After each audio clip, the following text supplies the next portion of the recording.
Welcome back to Chapter Day. Happy Sunday. Here we go again. First day of a new work week. Well, not work week yet, but first day of a new week. And we have finished the book of Nehemiah. So I'm just going to do a quick review of the 13 chapters. And this book dealt mainly with the return of the Israelites, not all of them, from captivity back to Jerusalem to rebuild the wall and the temple. They were mainly made up of priests and Levites because they were the ones who were supposed to be in charge of the temple. So they were of the main group that returned. Now Nehemiah was a governor in Jerusalem after he returned, but he actually worked in the palace of the king. Well, we'll say something about that later. But Nehemiah and Ezra were also part of this rebuilding process, okay? They were both priests from the lineage of Aaron. Now, Ezra's role in Jerusalem was that of a scribe, while Nehemiah was a governor. Now, in chapter 1, Nehemiah is serving in the palace of the king's, they said, Shushan.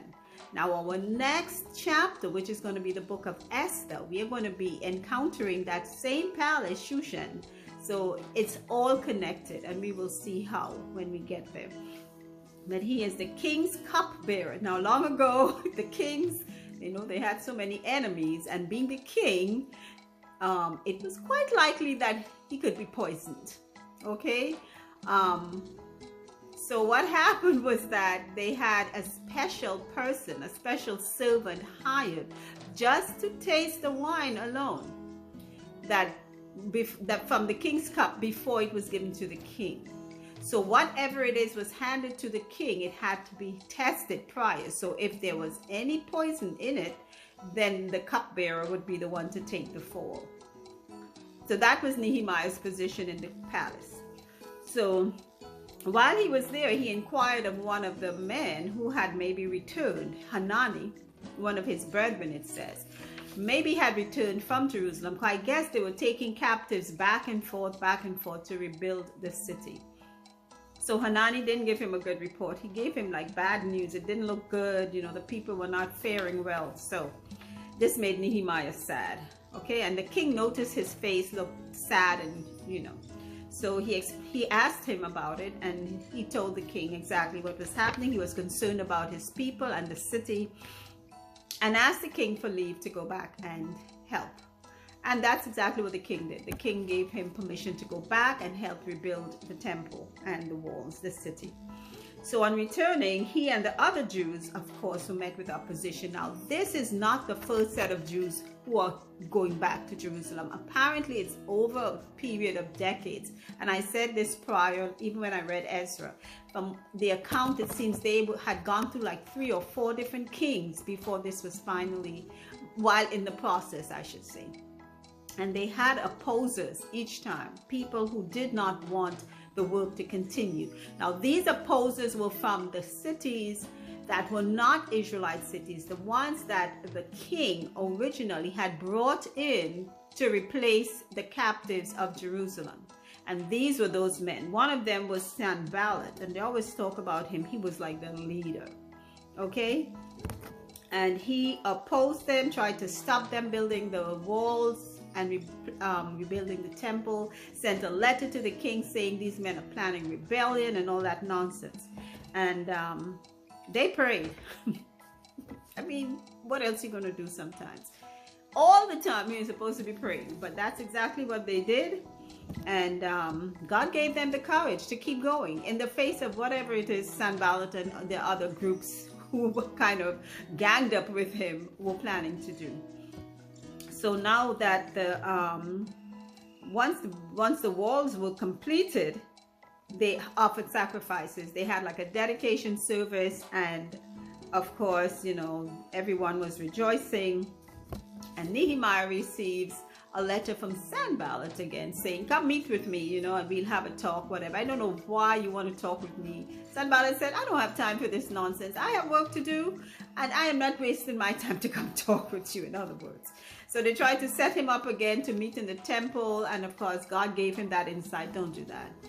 So he did not go, and he continued with his building, and the people were so harassed by these groups of opposers that they had to work with their tools in one hand and a weapon in the other to protect themselves at any moment. But God gave them the victory over that. There were many, I can't even read my own handwriting. It's terrible. There were many names of priests and sons. I was writing so fast, my daughter asked me, why don't you type it, Mom? I said, well, it's just temporary. I'm not going to be keeping it. Next time I think I'll listen. Okay. There were many names of priests and their sons listed within some of the chapters in Nehemiah. While they were rebuilding the temple or fixing it up, they found a book from the early law way back to Abraham and Moses' time. And they read that. Ezra was a scribe, so he did a lot of writing and stuff. So he and some other priests got together, and they, I guess, broke the people up in groups and had like a Bible study to explain the people what God had required from them way long ago, and why it is they were under punishment, under captivity. Jerusalem, the Jews were God's people. They were not supposed to be ruled by the heathen. But because of their wicked ways and their idolatrous ways, leaving God, God backed off and he let the enemy take. He said, you know what, you want to be like them? Well, be ruled by them. And that is what was happening here. Okay? So all of that was explained. The sacrifices they should have done, the Sabbaths they should have kept, the offerings they should have done, all of these things that they did not do, what is written in God's law, what was required of them as God's people. And you know, today we need to go through that ever so often to remind ourselves what we are supposed to do as God's people. So the people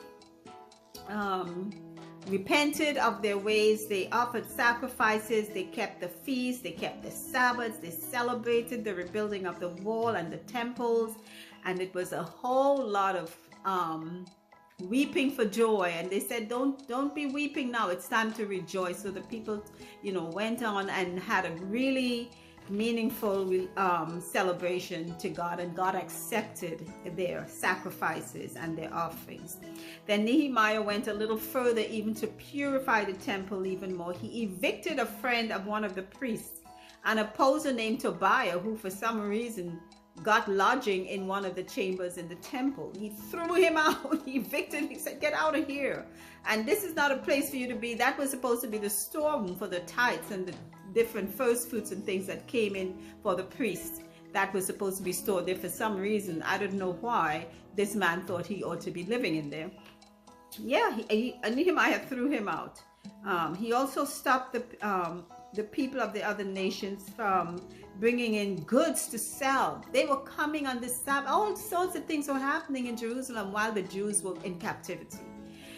The city was not being kept up. People were coming in on the Sabbath day to sell and to buy, and the other ones, the people who were born into the Israelite tribes, they too were just not doing what they were supposed to do because they didn't know the law as they were supposed to.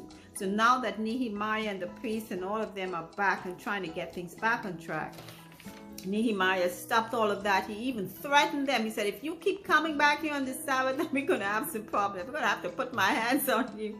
So what he did is he locked the gate on Sabbath and put guards outside to keep it from being trampled on by these sellers.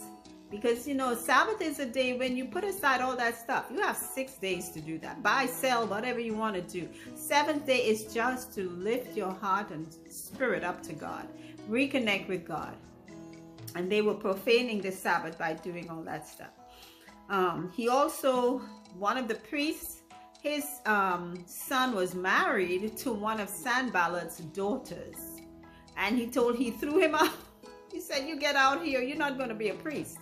Married to some pagan woman. You know, today a lot of things that we do that we know we aren't supposed to do, we do and we get away with because we are not that strong. We don't manhandle people like back in the days like they would.